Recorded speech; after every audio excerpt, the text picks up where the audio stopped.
ನಮಸ್ಕಾರ ಸ್ನೇಹಿತರೆ, one step to success ಚಾನಲ್ಗೆ ತಮ್ಮೆಲ್ಲರಿಗೆ ಸ್ವಾಗತ. ಸ್ನೇಹಿತರೆ, ಇವತ್ತಿನ ಒಂದು ವಿಡಿಯೋ ಸೆಷನ್ ತುಂಬ ಇಂಪಾರ್ಟೆಂಟ್ ಆಗಿದೆ. ಸೊ ಈಗಾಗಲೇ ನಿಮಗೆ ಗೊತ್ತಿರೋ ಹಾಗೆ ಒಳ ಮೀಸಲಾತಿ ಫೈನಲ್ ಆಗಿದೆ ಅಂತ ಗೊತ್ತು.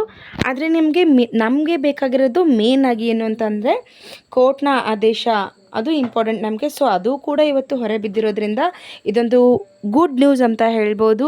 ಎಲ್ಲ ಸರ್ಕಾರಿ ನೌಕರಿಯನ್ನು ಪಡ್ಕೋಬೇಕು ಅಂತ ಕಾಯ್ತಿರ್ತಕ್ಕಂತಹ ಎಲ್ಲ ಅಭ್ಯರ್ಥಿಗಳಿಗೆ ಇದೊಂದು ಸುವರ್ಣ ಅವಕಾಶ ಅಂತಲೇ ಹೇಳ್ಬೋದು. ಏಜ್ ಲಿಮಿಟ್ ಕೂಡ ಜಾಸ್ತಿ ಮಾಡಿದ್ದಾರೆ. ಸೊ ಈಗ ಒಳ ಮೀಸಲಾತಿ ಕೂಡ ಮುಗೀತು. ಸೊ ಏನೆಲ್ಲ ಇನ್ಫಾರ್ಮೇಷನ್ ಇದೆ ಅಂತ ಕಂಪ್ಲೀಟಾಗಿ ನೋಡ್ತಾ ಹೋಗೋಣ ಸ್ನೇಹಿತರೆ. ಯಾರೆಲ್ಲ ಹೊಸದಾಗಿ ಚಾನಲ್ನ ನೋಡ್ತಾ ಇದ್ರೆ ಸಬ್ಸ್ಕ್ರೈಬ್ ಮಾಡ್ಕೊಳ್ಳಿ. ಪಕ್ಕದಲ್ಲಿ ಇರ್ತಕ್ಕಂಥ ಬೆಲ್ ಬಟನ್ ಮೇಲೆ ಪ್ರೆಸ್ ಮಾಡಿದರೆ ನಾನು ಮಾಡಿದ ಮೊದಲ ವಿಡಿಯೋ ನಿಮಗೆ ಸೇರುತ್ತೆ ಅಂತ ತಿಳಿಸ್ತಾ, ಸ್ನೇಹಿತರೆ, ಶಿಕ್ಷಕರ ನೇಮಕಾತಿ ಆಗಿರ್ಬೋದು, ಕಾಂಪಿಟೇಟಿವ್ ಎಕ್ಸಾಮ್ಗೆ ಸಂಬಂಧಪಟ್ಟಂತೆ ಇಂಗ್ಲೀಷ್ ವಿಷಯಕ್ಕೆ ಸಂಬಂಧಪಟ್ಟ LBA ಪ್ರಶ್ನೋತ್ತರಗಳು, 6ರಿಂದ 10ನೇ ತರಗತಿಯ ಗೌರ್ಮೆಂಟ್ ಟೆಕ್ಸ್ಟ್ ಬುಕ್ಗಳ ವಿವರಣೆ ಎಲ್ಲವೂ ಕೂಡ ಈ ಒಂದು ಚಾನಲಲ್ಲಿ ನಡೀತಾ ಇರುತ್ತೆ. ಹಾಗಾಗಿ ಹೊಸದಾಗಿ ಯಾರೇನು ನೋಡ್ತಾ ಇದ್ರು ಸಬ್ಸ್ಕ್ರೈಬ್ ಮಾಡಿ, ತಪ್ಪದೇ ಸಬ್ಸ್ಕ್ರೈಬ್ ಮಾಡ್ಕೊಳ್ಳಿ. ಆವಾಗ ಮಾತ್ರ ನಾನು ಮಾಡಿದ ಮೊದಲ ವಿಡಿಯೋ ನಿಮಗೆ ಸೇರುತ್ತೆ ಅಂತ ತಿಳಿಸ್ತಾ, ನೋಡಿ ಸ್ನೇಹಿತರೆ, ಇದು 27ನೇ ತಾರೀಕು ಆದಂತಹ ಒಂದು ಸರ್ಕಾರದ ನಡವಳಿ ಪತ್ರ ಆಗಿದೆ. ಈ ಒಂದು ಪತ್ರದಲ್ಲಿ ನಾವು ವಿಷಯವನ್ನು ನೋಡ್ತಾ ಹೋಗೋಣ. ಮೇನ್ ಆಗಿ ಮಾನ್ಯ ಉಚ್ಚ ನ್ಯಾಯಾಲಯದ ಮಧ್ಯಂತರ ಆದೇಶದ ಅನ್ವಯ ಪರಿಶಿಷ್ಟ ಜಾತಿಗಳ ಮೀಸಲಾತಿಯನ್ನು ಶೇಕಡ 17ರಿಂದ 15ಕ್ಕೆ ಸೀಮಿತಗೊಳಿಸಿ ಒಳ ಮೀಸಲಾತಿ ಜಾರಿಗೊಳಿಸುವ ಬಗ್ಗೆ ಈ ರೀತಿ ಏನು ನಡವಳಿ ಪತ್ರ ಇರುತ್ತೆ, ಇದೇ ಇಂಪಾರ್ಟೆಂಟು. ಇದು ಬಂದ ಮೇಲೆ ಮುಗ್ದೋಯ್ತು ಸ್ನೇಹಿತರೆ, ಇನ್ನೇನು ಉಳಿದಿಲ್ಲ ಅಲ್ಲಿ ಅಂತ, ಸರಿನಾ? ಇದೇ ಇಂಪಾರ್ಟೆಂಟ್ ಆಗಿರುತ್ತೆ. ಅದು ಕೂಡ ಇವತ್ತು ಬಂದಿರತಕ್ಕಂಥದ್ದು. ಸೊ ನೋಡಿ, ಈ ಸರ್ಕಾರದ ಆದೇಶ ಸಂಖ್ಯೆ ನಮಗೆ ಯಾವುದು ಬೇಕಾಗಿಲ್ಲ. ಸೊ ಹಂಗಾಗಿ ನಾವು ಪ್ರಸ್ತಾವನೆ ಕೂಡ ಇದರಲ್ಲಿ ನೋಡ್ಕೊಳ್ಳೋ ಅವಶ್ಯಕತೆ ಇಲ್ಲ. ಇಷ್ಟು ಡೀಟೇಲ್ ಆಗಿ ನಮಗೇನು ಬೇಕಾಗಿಲ್ಲ. ನಮಗೆ ಮೇನ್ಲಿ ಬೇಕಾಗಿರೋದು ಏನು ಅಂತಂದರೆ ಒಳ ಮೀಸಲಾತಿ ಅಂತಕ್ಕಂಥದ್ದು ಅಧಿಕೃತವಾಗಿ ಜಾರಿಗೆ ಬಂದಿದೆಯಾ ಇಲ್ಲ ಅಂತಕ್ಕಂಥದ್ದು ಮಾತ್ರ ನಮಗೆ ಇಂಪಾರ್ಟೆಂಟ್ ಆಗಿರುತ್ತೆ. ಸೊ ಹಾಗಾಗಿ ಈ ಒಂದು ನಡವಳಿಕೆ ಪತ್ರದಲ್ಲಿ ಏನು ಗೌರ್ಮೆಂಟ್ ಸರ್ಕಾರದಿಂದ ಬರ್ತಕ್ಕಂತಹ ನಡವಳಿಕೆ ಪತ್ರದಲ್ಲಿ ಮೇನ್ಲಿ ನಮಗೆ ಬೇಕಾಗಿರೋದು ಏನಂತಂದರೆ ಕೋರ್ಟಿಂದ, ನಮಗೆ ನ್ಯಾಯಾಲಯದಿಂದ ಈ ಒಂದು ಆದೇಶ ಬಂದಿರೋದು ವೆರಿ ಇಂಪಾರ್ಟೆಂಟ್ ಆಗಿದೆ ಸ್ನೇಹಿತರೆ. ಸೊ ಹಾಗಾಗಿ ನೋಡಿ, ಈ ಒಂದು ಸೆಕೆಂಡ್ ಪಾಯಿಂಟ್ ನೋಡಿ, ಅದರಂತೆ ನೇಮಕಾತಿ ಹಾಗೂ ಪ್ರವೇಶಾತಿಗಳಲ್ಲಿ ಪರಿಶಿಷ್ಟ ಜಾತಿಗಳ ಮೀಸಲಾತಿ ಪ್ರಮಾಣವನ್ನು ತಾತ್ಕಾಲಿಕವಾಗಿ ಶೇಕಡ 17ರಿಂದ 15ಕ್ಕೆ ಸೀಮಿತವನ್ನು ಗೊಳಿಸಿದಾರಲ್ವಾ. ಸೊ ಇದು ಯಾವುದು ನಮಗೆ ಡೀಟೇಲ್ ಆಗಿ ಬೇಕಾಗಿಲ್ಲ. ನಮ್ಗೆ ಬೇಕಾಗಿರೋದು ಏನಂದರೆ ಸ್ನೇಹಿತರೆ, ಈಗಾಗಲೇ ನೋಡಿ ಯಾವುದಕ್ಕೆ ಏನು ಅಂತ ಆಲ್ರೆಡಿ ನಿಮಗೆ ತುಂಬ ನಾನು ಹೇಳ್ಕೊಟ್ಟಿದ್ದೀನಿ. ಸೊ ಹಾಗಾಗಿ ನಮಗೆ ಮೇನ್ ಬೇಕಾಗಿರೋದು 6ನೇ ಪಾಯಿಂಟ್ನ ನೋಡ್ತಾ ಹೋಗಿ ಸ್ನೇಹಿತರೆ. ಇಲ್ಲಿ ನೋಡಿ, ಇದು ಹಿಂದಿಂದ ಅಂತ ಅನ್ನಿಸ್ಬೋದು ನಿಮಗೆ. ಇಲ್ಲಿ ಡೇಟ್ ಮೆನ್ಷನ್ ಇದೆ ನೋಡಿ, 27/4/2026 ಅಂತಕ್ಕಂಥದ್ದು ಡೇಟ್ ಮೆನ್ಷನ್ ಇದೆ. ಸೊ ಗೊತ್ತಿರಲಿ ನಿಮಗೆ.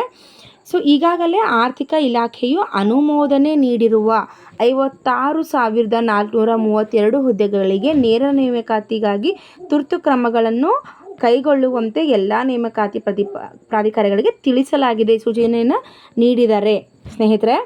ಈ ಏನು ಒಳ ಮೀಸಲಾತಿಯ ಅನ್ವಯ, ಸರಿನಾ? ಒಳ ಮೀಸಲಾತಿಯ ಅನ್ವಯ ಈಗೆಲ್ಲ ಯಾವುದ್ಯಾವುದು ಇಲಾಖೆಯಲ್ಲಿ, ಆರೋಗ್ಯ ಇಲಾಖೆ ಇರ್ಬೋದು, ಶಿಕ್ಷಣ ಇಲಾಖೆ ಆಗಿರ್ಬೋದು, ಅಥವಾ ಪೊಲೀಸ್ ಇಲಾಖೆ ಆಗಿರ್ಬೋದು, ಯಾವುದೇ ಇಲಾಖೆ ಆಗಿರ್ಬೋದು, ಎಲ್ಲರೂ ಕೂಡ ತಮ್ಮ ನೇಮಕಾತಿಗಳನ್ನು ಪ್ರಾರಂಭ ಮಾಡಿ ಅಂತ ಆಫಿಷಿಯಲ್ ಆಗಿ, ಸರಿನಾ, ಆಫಿಷಿಯಲ್ ಆಗಿ ಬಂದಿರತಕ್ಕಂತಹ ಲೆಟರ್ ಇದು. ಸೊ ಇದು ಹಳೆಯದಲ್ಲ, 27ದೇ ಇರ್ತಕ್ಕಂಥದ್ದು. ಹಾಗಾಗಿ ಸೊ ಇನ್ನು ಮುಂದೆ ಸ್ನೇಹಿತರೆ ನೇಮಕಾತಿಗಳು ಲೇಟ್ ಆಗಲ್ಲ. ಯಾವ ಇಲಾಖೆಗಳು ಯಾವ್ಯಾವ ರೀತಿ ರೆಡಿ ಮಾಡ್ಕೊಂಡಿದ್ದಾರೆ ಅಂತಕ್ಕಂಥ ಅಪ್ಡೇಟ್ಸ್ ಏನಾದರೂ ಸಿಕ್ಕರೆ ಖಂಡಿತವಾಗ್ಲೂ ಹೇಳ್ತೀನಿ. ನಿನ್ನೆ ಅಂತೂ ಶಿಕ್ಷಣ ಇಲಾಖೆಗೆ ಸಂಬಂಧಪಟ್ಟಂತೆ ನಮ್ಮ ಸಚಿವರಾದಂತಹ ಮಧು ಬಂಗಾರಪ್ಪನವರು ತಿಳಿಸ್ಕೊಟ್ಟಿದ್ದಾರೆ. ಸೊ 4-5 ತಿಂಗಳಲ್ಲಿ ಇಡೀ ನೇಮಕಾತಿ ಪ್ರಕ್ರಿಯೆಯನ್ನು ಮುಗಿಸ್ಕೊಡ್ತೀವಿ ಅಂತ. ಸೊ ಹಾಗಾಗಿ ಶಿಕ್ಷಕರ ನೇಮಕಾತಿ ಅಂತಕ್ಕಂಥದ್ದು ಯಾವಾಗ ಬೇಕಾದರೂ ಹೊರಗಡೆ ಬೀಳ್ಬೋದು. ಸೊ ಹಾಗಾಗಿ ರೆಡಿ ಆಗಿರಿ ಸ್ನೇಹಿತರೆ. ಅದೇ ರೀತಿ ಇನ್ನೇನೇ ಅಪ್ಡೇಟ್ಸ್ ಇದ್ದರೂ ಕೂಡ ನಿಮ್ಗೆ ಕೊಡ್ತಾ ಹೋಗ್ತೀನಿ. ಸೊ ಈ ಹಿಂದೆ ಏನು ಮಾಡಿದ್ರು ಗೊತ್ತಾ, ಇನ್ನು ಮುಂದೆ ಓದ್ತಾ ಹೋಗಿ ನಮಗೆ ಮೇನ್ ಆಗಿ ನಮಗೆ ಬೇಕಾಗಿರ್ತಕ್ಕಂಥದ್ದು ಯಾವುದು ಅಂತಂದರೆ ಈ ರೀತಿಯ ಪ್ರಸ್ತಾವನೆ, ಒಂದು ಏನು ಪತ್ರಿಕೆಗಳನ್ನು ಹೊಡಿಸ್ತಾರಲ್ವ, ಇದು ಇಂಪಾರ್ಟೆಂಟ್ ಆಗಿರುತ್ತೆ, ಇದು ಅಫಿಷಿಯಲ್ ಆಗಿರುತ್ತೆ. ಸೊ ಇದು ಕೂಡ ಈಗ ನೋಡಿ, ನಿಮ್ಗೆ ಕಂಪ್ಲೀಟಾಗಿ ಬೇಕಾಗಿದ್ದರೆ ಸ್ನೇಹಿತರೆ, ಏನೇನಿದೆ ಪಾಯಿಂಟ್ಸ್ ಅಂತ ನಿಮಗೇನಾದರೂ ಕಂಪ್ಲೀಟಾಗಿ ಬೇಕಾಗಿತ್ತು ಅಂತಂದರೆ ಈ ಒಂದು PDF ನಾನು ಟೆಲಿಗ್ರಾಮ್ ಲಿಂಕಲ್ಲಿ ಹಾಕಿರ್ತೀನಿ. ಸೊ ಇನ್ನು ಡೀಟೇಲ್ ಆಗಿ ನೋಡ್ತಾ ಹೋಗಿ ಏನೇನಿದೆ ಅಂತ ಆಪ್ಷನ್ಸ್ ಎಲ್ಲ, ಸರಿನಾ? ಸೊ ನಾನು ಇದೆಲ್ಲ ಅವಶ್ಯಕತೆ ಇಲ್ಲ. ನಮಗೆ ಮೇನ್ ಬೇಕಾಗಿರೋದೇನು, ನೇಮಕಾತಿ ಯಾವಾಗ ಆಗುತ್ತೆ ಅಂತ. ಸೊ ಹಂಗಾಗಿ ನಿಮಗೆ ಕೇವಲ ನೇಮಕಾತಿ ಕುರಿತು ಹೇಳಿದ್ದೀನಿ. ಡೀಟೇಲ್ ಆಗಿ ಏನಿದೆ ಮೇಡಮ್ ಅಂತ ನೀವೇನಾದರೂ ಕೇಳಿದ್ರೆ 2ರಿಂದ 3 ಪೇಜಸ್ ಇದೆ. ಇದನ್ನು ನಾನು ನಿಮ್ಮ ಟೆಲಿಗ್ರಾಮ್ ಲಿಂಕಲ್ಲಿ ಕೊಟ್ಟಿರ್ತೀನಿ. ಸೊ ಹಾಗಾಗಿ ಏನು ಮಾಡಿ ಟೆಲಿಗ್ರಾಮ್ ಲಿಂಕಿಗೆ ಜಾಯಿನ್ ಆಗಿ ಈ PDF ನೀವು ಓದ್ಕೊಬೋದು. ಸರಿನಾ?